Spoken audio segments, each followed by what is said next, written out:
Hello students, once again I welcome you all in my YouTube channel। आज का जो हमारा लेक्चर है वो इलेक्ट्रिकल मशीन डिज़ाइन का जो है वो लेक्चर नंबर 3 है, तीसरा लेक्चर है, जिसमें कि आज हम डिस्कस करेंगे विंडो स्पेस फैक्टर, जो बहुत ही इंपॉर्टेंट फैक्टर होता है उसके बारे में। Choice of specific electrical and magnetic loadings के बारे में भी डिस्कशन रहेगा। ये हमारे दो मुख्य टॉपिक रहेंगे जिसके बारे में आज हम इस लेक्चर में डिस्कस करेंगे। स्पेस फैक्टर कि इसमें जो स्पेस फैक्टर की बात की जा रही है, विंडो स्पेस फैक्टर की बात की जा रही है। यहाँ पर आप देख रहे हो कि आपको एक ट्रांसफार्मर की कोर दिखाई दे रही है। यहाँ पर जो ट्रांसफार्मर की कोर होती है, आप जानते हो कि ये ट्रांसफार्मर की कोर है। ये जो कोर है ये ट्रांसफार्मर की, ये आयरन की बनी होती है। सिंपल सी बात है कि इसमें विंडो का क्या एरिया होना चाहिए, विंडो का क्या स्पेस होना चाहिए, इसी के ऊपर बाइंडिंग लपेटी जानी है। तो इसका एरिया हम बढ़ा दें या उस एरिया को हम कम कर दें, उससे क्या फ़र्क पड़ सकता है, ये सारी चीज़ें जो हैं वो देखने वाली हैं, समझने वाली हैं। जैसा कि यहाँ पर एक कोर दिखाई दे रही है, उसके ऊपर ये आयरन कोर के ऊपर जो ना 3 बाइंडिंग की गई हैं, क्योंकि यहाँ पर जो है वो 3 फेज सप्लाई है। 3 फेज सप्लाई के लिए ट्रांसफार्मर बनाया जा रहा है। 3 फेज सप्लाई की प्राइमरी बाइंडिंग 3 होंगी, 3 ही सेकेंडरी बाइंडिंग होंगी, और फिर तीनों जो हैं वो इन कोर पर लगाई जाएंगी। उसके साथ में जो है फिर यहाँ पर क्या होगा, इसमें इंसुलेशन का भी अपना मुख्य रोल रहेगा। इंसुलेशन की जो थिकनेस है वो डिपेंड करती है वोल्टेज के ऊपर। तो यहाँ पे फिर हम आ जाते हैं कि विंडो स्पेस फैक्टर क्या है। It is defined as the ratio of copper area in the window to the area of the window. यानी कि ये कौन कौन सी चीज़ हो गई, यानी कि ये हमारी जो चीज़ें हो गई वो हो गई कि copper area in the window to the area of the window. Copper area यानी कि इस विंडो में कितना कॉपर का एरिया है ना, इस विंडो में कॉपर का कितना एरिया है, उस पर डिपेंड करेंगी चीज़ें। दूसरी बात, एरिया ऑफ द विंडो क्या है। तो for a given window as the voltage rating of the transformer increases, जैसे कोई भी विंडो है उसमें अगर ट्रांसफार्मर की वोल्टेज रेटिंग अगर बढ़ती है तो quantity of insulation in the window क्या होगा, इंसुलेशन की वैल्यू क्या होगा। इंसुलेशन की वैल्यू जो है, इंसुलेशन जो होगी उसकी साइज जो है वो बढ़ेगी। इसका मतलब एरिया ऑफ कॉपर जो होगा वो क्या हो जाएगा, वो रिड्यूस कर जाएगा। अब इसको थोड़ा सा और डिटेल में जाते हैं। इंसुलेशन क्यों बढ़ गया और कॉपर क्यों घट गया। क्योंकि जब आप वोल्टेज हाई की बात करते हो, जब आप ट्रांसफार्मर के हाई वोल्टेज की बात करते हो, तो उसमें क्या होता है, जब वोल्टेज बढ़ेगा तो इसका मतलब पावर को कांस्टेंट रखने के लिए करंट की वैल्यू कम हो जाएगी। करंट की वैल्यू कम हो जाएगी तो इसका मतलब सीधी सी बात है कि जो आप कॉपर बाइंडिंग कर रहे हो, कॉपर बाइंडिंग, तो उसके लिए क्या होगा, कॉपर बाइंडिंग के केस के लिए कॉपर बाइंडिंग का जो साइज होगा, यानी कि जो एरिया होगा जिसमें से करंट फ्लो करेगी, वो कॉपर बाइंडिंग का एरिया जो होगा, क्रॉस सेक्शनल एरिया, वो डिक्रीज हो जाएगा। अब जब ये डिक्रीज करेगा तो इसका मतलब सीधी सी बात है कि एरिया ऑफ कॉपर जो होगा वो, टोटल एरिया ऑफ कॉपर जो है वो रिड्यूस होगा। लेकिन चूँकि हाई वोल्टेज है, वोल्टेज की वैल्यू बढ़ गई है, वोल्टेज बढ़ा है यानी कि हाई वोल्टेज हुआ है, इसका मतलब इंसुलेशन जो होगा वो हमें इंटरटर्न के बीच में बढ़ाना पड़ेगा, इंसुलेशन की वैल्यू बढ़ानी पड़ेगी। तो इससे क्या होगा, that is the window space factor reduces as voltage increases. कह रहे हैं कि विंडो स्पेस फैक्टर जो होता है वो रिड्यूस हो जाता है जैसे जैसे वोल्टेज इंक्रीज होता है।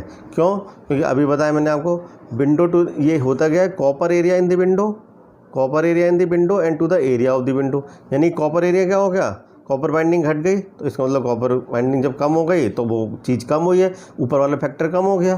तो इसका मतलब एरिया ऑफ द विंडो, वो तो भाई आपका एरिया ऑफ विंडो आपका बढ़ रहा है, तो इसका मतलब सीधी सी बात है कि विंडो स्पेस फैक्टर जो होगा वो घट जाएगा।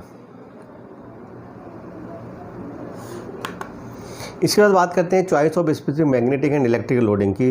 वन बाई वन एक इन चीज़ों को देखेंगे कि स्पेसिफिक मैग्नेटिक लोडिंग क्या है। तो जो फैक्टर्स हैं जिन पर जो है परफॉर्मेंस मशीन की इन्फ्लुएंस करती है, डिपेंड करती है, उसके साथ चेंज होती है, वो पहला फैक्टर जो है वो कहलाता है आयरन लॉस। यानी आयरन लॉस में क्या है, high value of flux density in the air gap leads to higher value of flux. यानी कि ये तो बात सभी को मालूम है कि higher value of flux density होगी तो इसका मतलब उसमें अमाउंट ऑफ फ्लक्स क्या होगा, ज़्यादा होगा। आयरन पार्ट में जो ट्रेवल कर रहा है, यानी कि यहाँ पर जो फ्लक्स जो ट्रेवल कर रहा है, ये जो फ्लक्स है ये जो होगा वो ज़्यादा होगा, which result in increase iron loss. इसका मतलब क्या होगा, आयरन लॉस बढ़ेंगे विद एंड रिड्यूस्ड एफिशिएंसी। क्योंकि आयरन लॉस किस पे डिपेंड करते हैं, आयरन लॉस जो होते हैं वो फ्लक्स पे डिपेंड करते हैं, फ्लक्स पे डिपेंड करते हैं, तो इसका मतलब फ्लक्स की वैल्यू बढ़ी तो इसका मतलब आयरन लॉस बढ़ गए, और आयरन लॉस बढ़े तो इसका मतलब कोई भी लॉस ट्रांसफार्मर का अगर बढ़ता है तो इसका मतलब सीधी सी बात है कि एफिशिएंसी ट्रांसफार्मर की रिड्यूस करेगी। सेकेंड पॉइंट जो है वो that depends, that is the जो कंसीडर करने वाला वोल्टेज है मशीन का। अगर machine is design with higher voltage, अगर हाई वोल्टेज के लिए मशीन को आपने डिज़ाइन किया हुआ है तो इसका मतलब space occupied by the insulation, जैसा कि अभी बताया था, वो ज़्यादा चाहिए, यानी कि space occupied by the machine for insulation वो ज़्यादा होगा, मेकिंग द टीथ स्मॉलर। अब जो टीथ वाला पार्ट है वो स्मॉलर हो जाएगा, यानी कि आपको पता है कि फ्लक्स डेंसिटी की वैल्यू जो है, फ्लक्स डेंसिटी किस पर डिपेंड करती है, फ्लक्स डेंसिटी φ/a। अब क्या हुआ, space occupy the insulation becomes more, thus the teeth smaller हो गए, and hence higher flux density, यानी कि एरिया डिक्रीज हुआ। एरिया अगर डिक्रीज कर रहा है तो इसका मतलब higher flux density in teeth and core, यानी फ्लक्स डेंसिटी की वैल्यू क्या होगी, फ्लक्स डेंसिटी की वैल्यू जो होगी वो बढ़ जाएगी। तो सिंपल सी बात है यहाँ पर कि अगर मशीन जो डिज़ाइन हो रही है हाई वोल्टेज के लिए तो उसमें जो होगी वो वहाँ पर flux density in teeth and core कैसी हो जाएगी, बढ़ जाएगी। तीसरा जो पैरामीटर है इसमें transient short circuit current. Transient short circuit current के बारे में समझें तो ये क्या है ट्रांजिएंट शॉर्ट सर्किट करंट। यहाँ पर जो है वो ट्रांजिएंट शॉर्ट सर्किट ये high value of gap density, gap की जो डेंसिटी अगर हाई है results in decrease in leakage reactance. ये पैरामीटर जो वो पहले भी बताया गया है कि अगर गैप डेंसिटी हाई है, gap density results in decrease in leakage reactance and hence increased value of armature current, यानी कि आर्मेचर करंट की जो वैल्यू होगी वो बढ़ जाएगी। इससे क्या होगा, अंडर शॉर्ट सर्किट कंडीशन कह रहे हैं कि अगर शॉर्ट सर्किट कंडीशन होती है तो आर्मेचर करंट की वैल्यू जो होगी वो बढ़ेगी, यानी कि high value of gap density results क्या होता है उसका कि decrease in leakage reactant and hence increase value of the armature current under short circuit condition. Simple. Next parameter that is the stability. इसमें क्या है कि the maximum power output of a machine under steady state condition, maximum power output under steady state condition, जैसा कि मैंने जब synchronous machine के बारे में बताया था, under steady state condition indirectly proportional to the synchronous reactance. तो ये क्या है, सिंक्रोनस रिएक्टेंस के इनडायरेक्टली प्रोपोर्शनल होता है। मैक्सिमम पावर आउटपुट मींस जो पावर आउटपुट है वो किसके इनवर्सली प्रोपोर्शनल है, इनडायरेक्टली प्रोपोर्शनल है, यानी कि सिंक्रोनस रिएक्टेंस के इनडायरेक्टली प्रोपोर्शनल है। इसका मतलब high value of flux density लेने से क्या होगा, अगर high value of flux density लेते हैं तो smaller number of turns per phase in armature winding, higher value of flux density in armature density is used, अगर यूज करते हैं तो इसका मतलब ये हुआ कि smaller number of turns per phase in armature winding. तो this results in reduced value of leakage reactance, इसका मतलब लीकेज रिएक्टेंस की वैल्यू जो होगी वो कम हो जाएगी क्योंकि आपने small number of turns per phase लगाए ना। जब टर्न्स कम है तो इसका मतलब जो होगा वो लीकेज रिएक्टेंस जो है होगा वो कम हो जाएगा। अब अगर ये कम हो गया तो पावर की वैल्यू क्या होगी, अगर लीकेज रिएक्टेंस घटता है कम होता है तो इसका मतलब पावर की वैल्यू जो होगी वो बढ़ जाएगी। Hence increase value the power and hence increased steady state stability, यानी कि जो स्टेडी स्टेट स्टेबिलिटी होगी वो अच्छी होगी, बढ़ जाएगी। इसी तरह से अगर मैं यहाँ पर ये दोनों पॉइंट जो है वो स्टेबिलिटी इन पैरेलल ऑपरेशन एक दूसरे से लिंक करते हैं, आप एक बार को देखना से कि पैरेलल ऑपरेशन की अगर बात करूँ तो क्या होगा, फॉर सेटिस्फैक्ट्री पैरेलल ऑपरेशन में क्या होता है कि सिंक्रोनस जनरेटर की, अगर हम सिंक्रोनस जनरेटर्स को पैरेलल ऑपरेट करा रहे हैं तो वो किस पर डिपेंड करता है, सिंक्रोनाइजिंग पावर के ऊपर। सिंक्रोनाइजिंग पावर कितनी है इस पर डिपेंड करता है। और हायर द सिंक्रोनाइजिंग पावर, अगर सिंक्रोनाइजिंग पावर अगर हाई है तो इसका मतलब will be the ability of the machine to operate in synchronism. इसका मतलब अगर दो मशीन जो है वो उनका पैरेलल में रन कर रही हैं, सिंक्रोनाइजिंग पावर हाई है तो इसका मतलब वो अच्छी तरह से सिंक्रोनिज्म में ऑपरेट हो रही हैं। इसका मतलब अब नीचे आते हैं, कह रहे हैं कि the synchronizing power is inversely proportional to the synchronous reactance. जैसा कि अभी बताया था मैंने आपको, पावर जो है वो इनवर्सली प्रोपोर्शनल है रिएक्टेंस के। And hence the machines designed with higher value of air gap flux, यानी कि जो मशीन जो है वो higher value of gap density, तो क्या होगा उसमें will have better able to operate in parallel with other machines. इसका मतलब क्या हुआ, ये higher value of gap flux, जैसा कि मैंने अभी आपको ऊपर ही बताया था, हायर वैल्यू ऑफ उससे क्या होगा, higher value of flux density से smaller number of turns per phase in armature winding, तो उससे क्या हुआ, रिजल्ट से reduce leakage reactance, leakage reactance घटा, इसका मतलब पावर जो होगी वो बढ़ जाएगी। और यहाँ पर अगर और अच्छे उसमें कहें तो हम कह सकते हैं सिंक्रोनाइजिंग पावर जो होगी वो बेटर मिलेगी। अब कुछ पॉइंट जो है वो स्पेसिफिक इलेक्ट्रिक लोडिंग से रिलेटेड है। अब इस इलेक्ट्रिकल लोडिंग में जो सबसे पहला पॉइंट जो इसमें इन्फ्लुएंस होता है वो कहलाता है कॉपर लॉस। तो यहाँ पर हम बात करेंगे कॉपर लॉस की। कॉपर लॉस आपको पता है कि I2R लॉस होते हैं, यानी कि कॉपर लॉस की वजह से जो है वो हमारा पावर आउटपुट जो है वो Q वो हमारा अफेक्ट होता है। तो इसका मतलब higher the value of Q, यानी कि higher the value of Q larger will be the number of armature of conductors. इसका मतलब क्या हुआ कि आर्मेचर कंडक्टर जो होंगे वो ज़्यादा होंगे, ज़्यादा जिसमें अगर पावर आउटपुट ज़्यादा होगा तो इसका मतलब करंट की वैल्यू ज़्यादा होगी और armature of number of armature conductor ज़्यादा होंगे।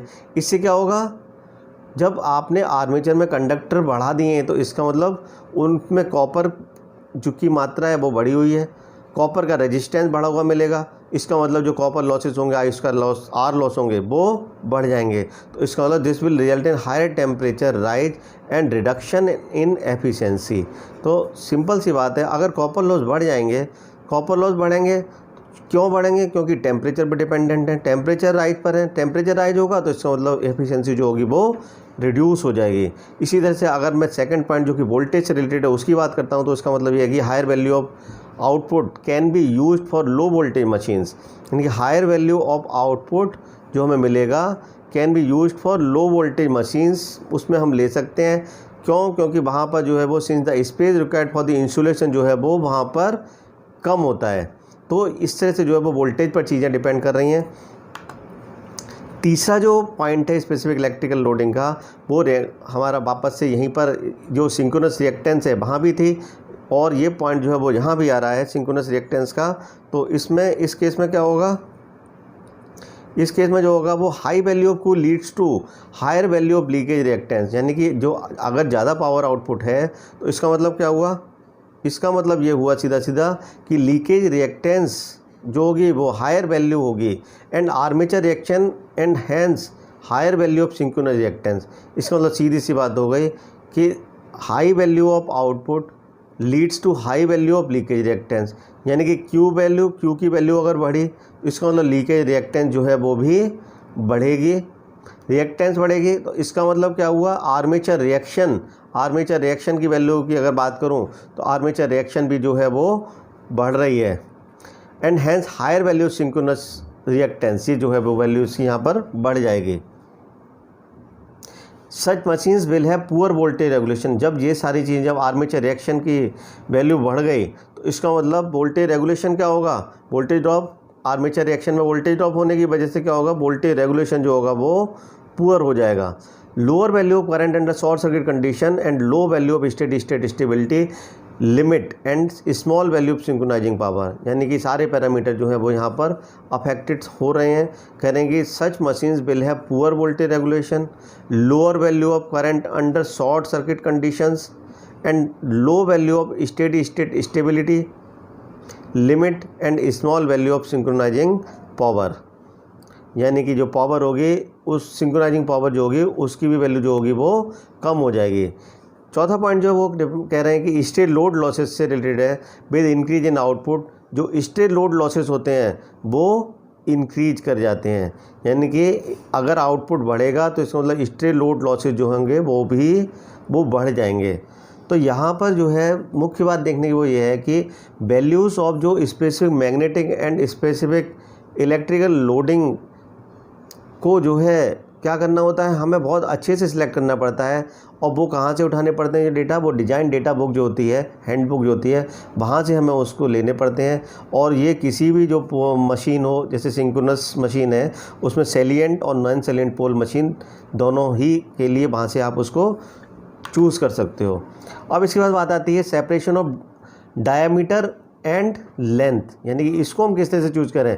तो इनर डायामीटर जो मशीन के का इनर डायामीटर है, किस चीज़ का इनर डायामीटर, यानी कि जो आपका स्टेटर है उसका इनर डायामीटर जिस पर कि आपको बाइंडिंग प्लेस करनी होती है, उसके लिए क्या है, कह रहे हैं कि इनर डायामीटर, ये जो इनर डायामीटर है मशीन का, उसकी वैल्यू, अगर इनर डायामीटर अगर मैं ये मान लूँ कि ये D है, this is D and gross length L है। अगर ये लेंथ एल हम मान लेते हैं इसको, this is the L length, gross length this is L of the stator. ये कैलकुलेट कर सकते हैं हम डी स्क्वायर एल प्रोडक्ट से।